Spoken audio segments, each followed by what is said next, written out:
Fala galera, bem-vindos ao Mundo Metal Resenha. Eu sou Fábio Reis e este senhor aqui ao meu lado é o Gijo Vieira.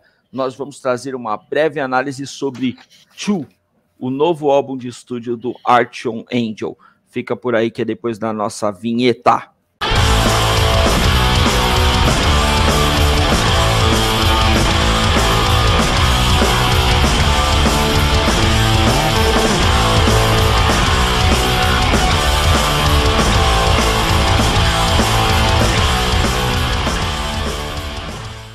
Após pouco mais de 2 anos depois do lançamento do ótimo disco de estreia, Fallen, o Archon Angel retorna com seu novo álbum de estúdio intitulado apenas de Two. O disco chegou às lojas no último dia 14 de abril, via Frontiers Records, e dá para dizer que é um dos melhores trabalhos dos Zach Stevens depois do fim do Savatage. Correto, Didio? Sim, corretíssimo.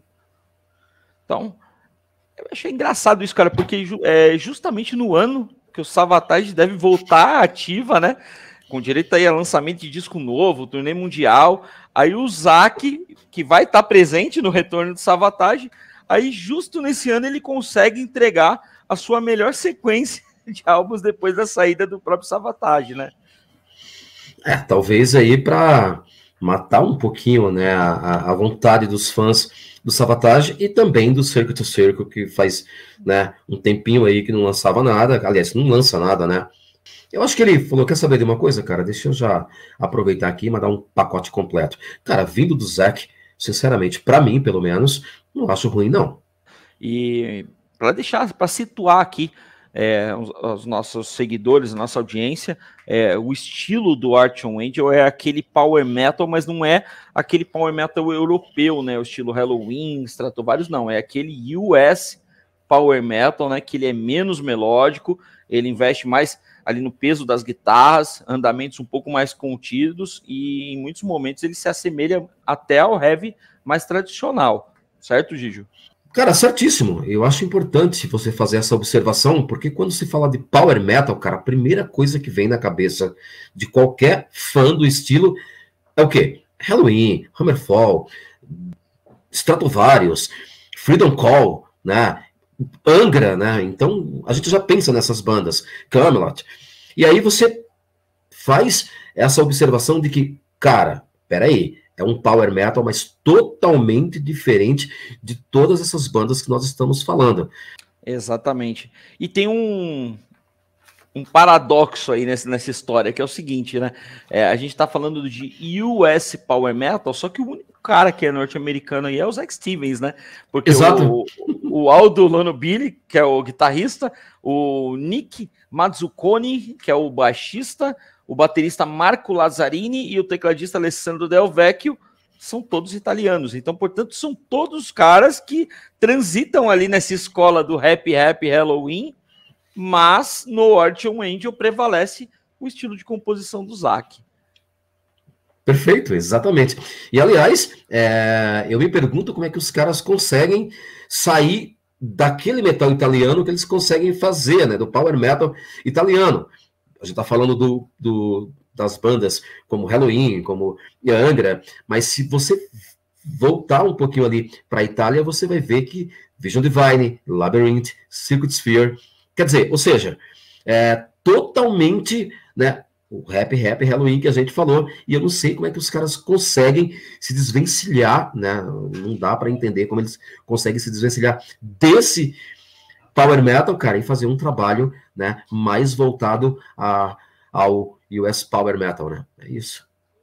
Eu acho que tem muito a ver, viu, Gidio, com o lance do Aldo Lonobili, cara. Que ele é um compositor muito bom. Sim. Parece que ele que é o cara ali, que é o co-autor ali de praticamente todas as faixas, autor de várias faixas, junto com o Zach.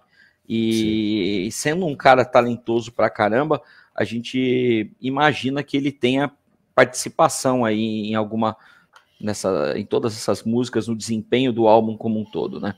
Cara, eu acho que isso também ficou bem claro no projeto Sweet Oblivion, que ele fez ao lado de Geoff Tate, que também é bem diferente de tudo que o Geoff Tate fez, né? Na verdade, não é tão bem diferente. Lembra um pouco o Kiss Rice, mas com uma cara totalmente diferente ali. E talvez seja isso que você falou, as composições do Aldo, né, cara? Que ele conseguiu fazer um disco perfeito ali pro Geoff Tate. E a mesma coisa aqui com o Zac, né? Então parece que diversificar é uma palavra que ele conhece muito bem também. É interessante, né, que com o Sweet Oblivion, a maioria das músicas foram todas compostas pela banda, né, Sim. no primeiro álbum.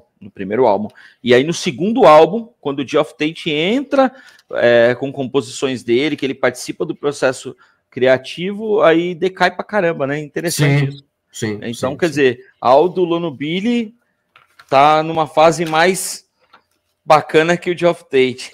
Vamos falar do tracklist desse álbum, Didio, porque eu gosto bastante de algumas músicas do Two, né, que é o segundo disco do Archon Angel.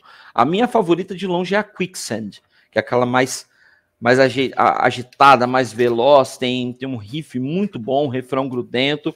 Mas eu também gostei bastante da Wake of Emptiness, que é a música de abertura. Ela começa com um piano ali, que lembra bastante o Savatage, lembra um pouco do Circle to Circle também. Os dois singles são bem legais, Fortress e Afterburn. Eu me lembro de ter comentado com você quando eles saíram, e a gente falou, poxa, essa Afterburn aí não é tão boa quanto a Fortress, mas quando você ouve no tracklist, aí você entende melhor a música e ela acaba ficando melhor. E tem mais duas músicas que eu quero destacar, que a primeira é I Will Return, ela tem o melhor refrão do disco e é um som totalmente heavy, tradicional, e no final a gente tem a excepcional Lake of Fire, que abandona ali todos os clichês do power e do heavy metal e ela vai se posicionar ali em algum lugar entre uma power ballad e uma canção hard dos anos 70. Não sei se você pescou algumas referências, mas eu pesquei alguma coisa ali de Kansas no Left Overture. Também me veio na mente alguma coisa de Jethro Tull e Uriah Heep. Cara, nesse som tem também aqueles coros sobrepostos que ficaram conhecidos ali nos clássicos do Savatage. Essas foram as minhas favoritas. Eu quero que você fale o que você mais gostou desse disco. Cara, eu vou dizer para você o seguinte, se eu tivesse que escolher uma faixa, tá, desse disco, certamente seria One Last Reflection. Eu acho que é uma música que, cara, ela tem uma pegada muito bacana do heavy metal, e eu falei agora há pouco das bandas italianas, e eu achei que lembra um pouco ali em alguns momentos, talvez seja a única faixa que lembre ali os trabalhos do Labyrinth, do Vision Divine, mas evidentemente, eu estou falando da parte instrumental, né, assim, e até um pouco também do Sweet Oblivion, mas eu estou falando da parte instrumental, evidentemente que os vocais do Zack Stevens é o grande diferencial, mas essa faixa é aquela que, de cara, me fez, como eu digo, repeti-la, né. A Lake of Fire, eu acho que eu não preciso dizer, porque você já disse tudo que eu teria que falar também, cara. É outra faixa que eu achei, assim, sensacional. Concordo contigo, tem ali muita coisa. Se você ouvir ali atentamente, você vai buscar influências ou referências nessas bandas que você falou. Concordo. Kansas, inclusive, eu acho que tá bem... É evidente, né? Bem evidente ali. Concordo plenamente. E, cara, parece que a gente combinou aqui, mas não, a gente não combinou. Wake of Emptiness é uma faixa que, assim, ela traz, acho que os dois lados perfeitos do Zack Stevens, cara. Savatage e Circle to Circle.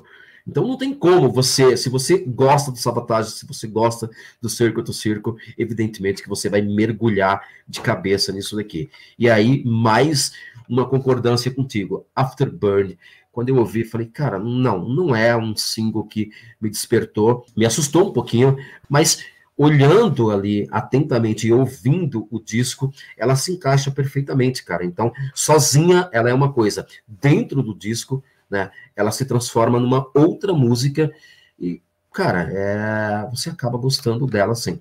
Eu preciso falar da Away from the Sun. Cara, foi uma música também que me chamou muito a atenção, porque ela traz ali umas linhas de orquestrações, cara, mas bem contidas, nada daquela coisa sinfônica, né, exagerada, como se fosse trilha de filmes, ou daquelas bandas finlandesas. Não, ela traz uma orquestração ali sutil, bacana, sem muitos exageros. E, cara, o solo que o Aldo Lonobili faz aqui é assim, é simplesmente absurdo. É isso. Então, essas foram as minhas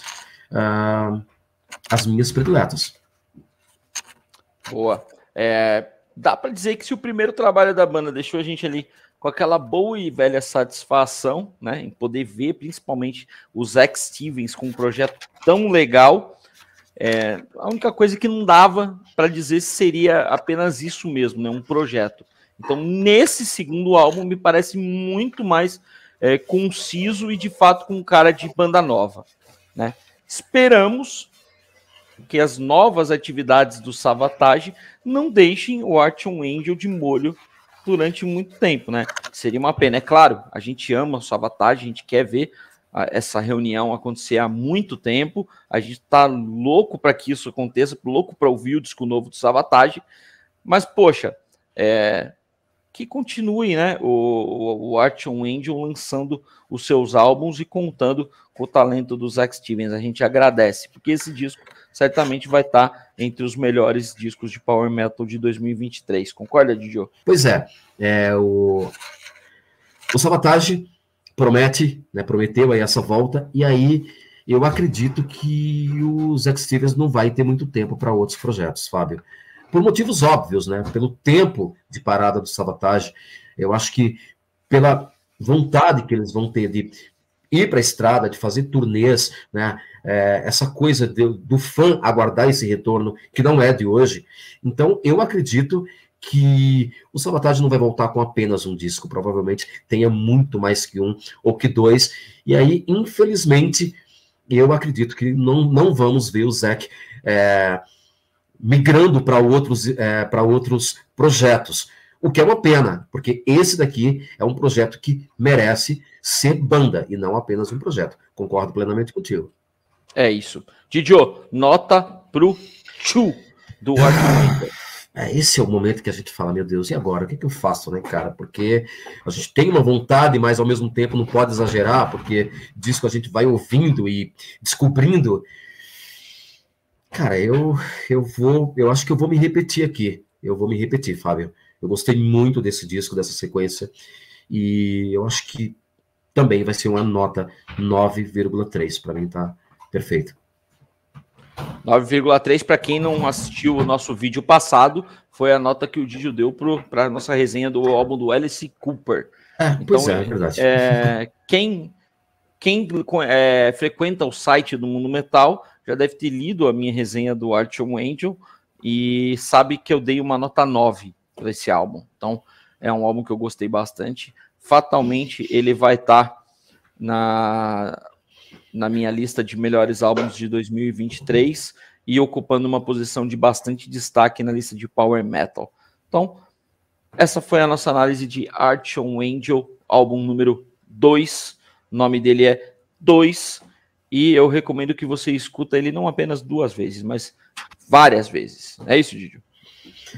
Exatamente. Eu acho que você pode acrescentar um 0 após o 2 aí. Dá para dá para ficar bem satisfeito aí, cara. Eu só vou encerrar dizendo o seguinte, cara. Eu sou muito fã do Zach Stevens. Eu vou roubar um pouquinho o tempo aqui, Fábio, para dizer o seguinte: você falou da tua resenha e eu vou falar de um Grandes Vozes que nós fizemos lá para ele, né? E o bom é isso, você fazer uma resenha e falar de um artista que, onde quer que ele esteja, cara, ele faz muito bem feito. A participação dele no projeto francês de Power Metal, Avaland, também, cara, é muito bacana. Ou seja, cara, o Zach Stevens é, para mim, uma das grandes vozes do heavy metal de todos os tempos. E vida longa a esse cara que é um dos meus prediletos, sem mais. Eu assino embaixo, também é um dos meus cantores prediletos, assim como Savatage é uma das minhas bandas do coração. E essa foi a nossa resenha do álbum do Artyom Angel, segundo álbum, sucessor do elogiadíssimo Fallen. Logo mais a gente volta com outras resenhas, e se você quiser deixar sua opinião aqui sobre quais discos a gente deve resenhar daqui para frente, coloca aí nos comentários. Valeu, um abraço e até a próxima!